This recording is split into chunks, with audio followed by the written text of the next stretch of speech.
Hello, I am your Rusame reader, Crowsong, and today I will be reading to you from Royal Guard by Miria Wright. Now, on to Chapter 17, Sakura Leaves Amid the Rain. How do we get out of here? The American stared at the Russian. His eyes sparkled as something seemed to spark in them. I honestly just want a break from all this. How about we explore the town? I heard the scenery is very nice here. He persistently asked. As much as the Russian wanted to refuse, so America would go back to the party, he couldn't. The taller man thought about it long and hard in silence. Should he refuse America so he could go and do his duty as a prince, or should he accept because he wanted to go? Well, even if you're not going, I'm still leaving. See ya! Wait. A smirk appeared on the prince's face. He knew fully well that Russia couldn't let him get hurt, and he'd be extra cautious when it comes to going to town due to what happened that one kidnapping incident around 3 months ago. I'll go. You can't go by yourself. Russia sighed in defeat, though he was actually quite happy that he could come along. In all honesty, America was quite disappointed. He really wanted a reaction out of his guard when he said that he'd go alone, but his face was a block of ice.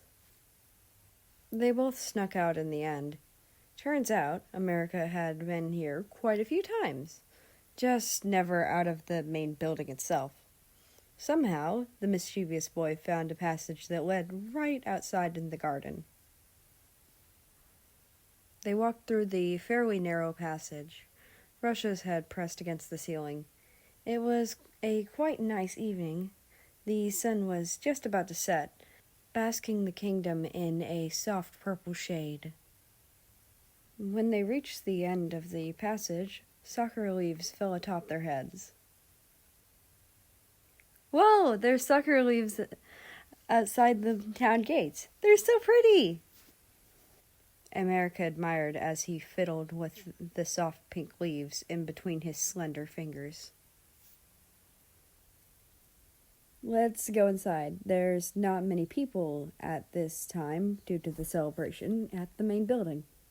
Since they can't go there personally, the townspeople usually celebrate in their houses. America walked through the gates, Russia following soon after him. After all, their respected princess is getting engaged. A tiny bit of sadness lingered in his voice, but before Russia could reply, the prince gasped in excitement. The food stalls! I heard the food here is extremely nice. Want to try some? America pointed at a random stall. Russia didn't even need to reply. The feisty shorter boy dragged him over to the stall. Flags hung above the stall with Japanese writing on them. What would you boys like? The lady at the counter asked in English. Oh, you can speak English, the prince exclaimed. Why, of course, I get visitors from other kingdoms a lot, so learning other languages was mandatory for a stall owner like me. She smiled proudly. Well, we'll have whatever is selling best right now.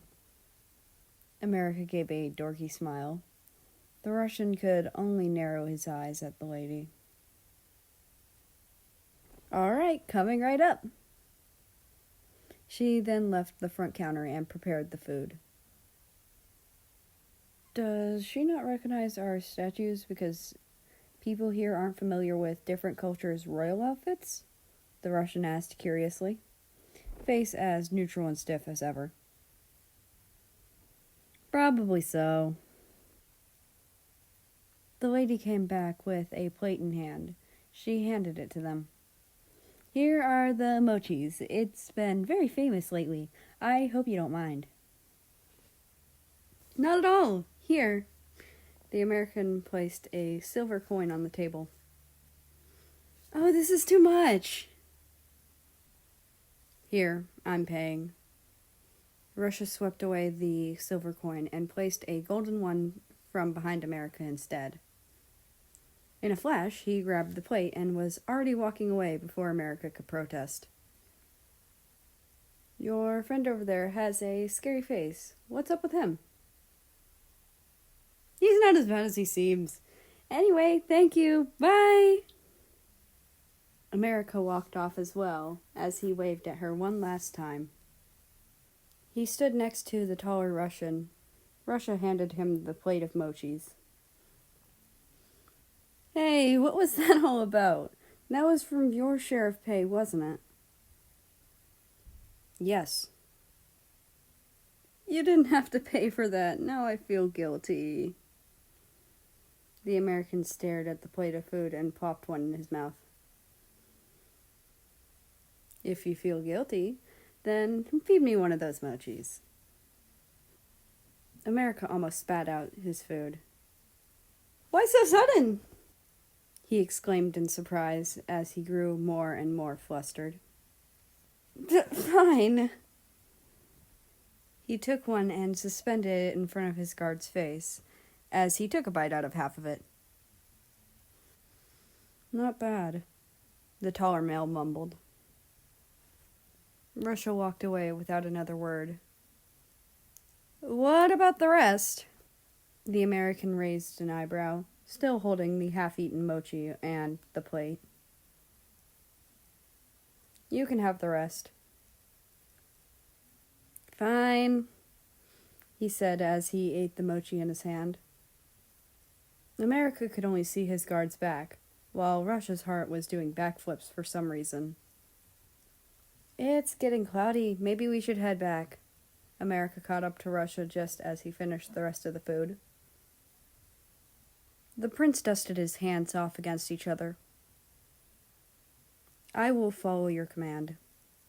The cry-colored country managed to clear his mind again. Midway, as they walked back, thunder shot through the sky, and it started raining. They both hurriedly sprinted back to the passage they came out of. On the way there, they saw a very beautiful lake shrouded in sakura trees. It seemed to glow under the moonlight. By now, they didn't really care that they were drenched in rainwater. The water just kept pouring down either way. There was a bridge from one side to the other. America chuckled before running up to the bridge. Careful, you'll slip. Russia followed in pursuit. They stood on the bridge, facing each other, staring into each other's eyes. Rain slid down both of their faces. Then hold my hand so I don't fall, America said with a warm smile. Okay, the Russian obediently agreed. A pink shade dusted across his cheeks. It wasn't noticeable in the rain, though. The Russian's expression relaxed for the first time to America. Albeit he didn't smile, but his skin seemed to glow under the moonlight. Rain droplets nested on his hair. Russia tenderly held America's hand, intertwining their fingers. Let's go. We'll catch a cold if we stay here too long.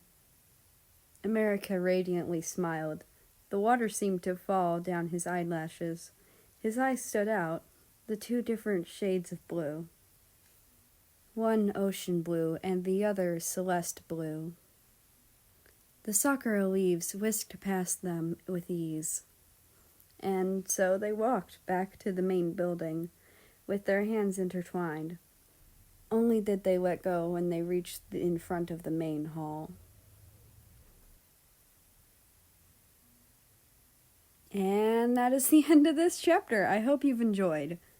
Now, I'd like to invite you guys to join the Discord once again. The link is in the description. We have a lot of fun. We're doing well. We have a streak of like 4 days on not having to update the rules channel or add a new channel. So I say we're doing pretty good. I hope you've enjoyed the video, though. Have a nice day, night, whatever, and I will see you tomorrow.